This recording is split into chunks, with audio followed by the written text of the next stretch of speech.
isang bansang puro babae. Masayang-masaya siyang sinalubong ng lahat ng babae doon.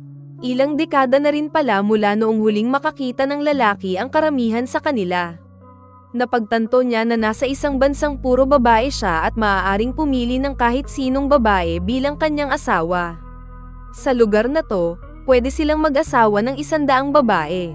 Ang dahilan, simple lang, 100,000 babae dito, pero kulang na kulang ang mga lalaki.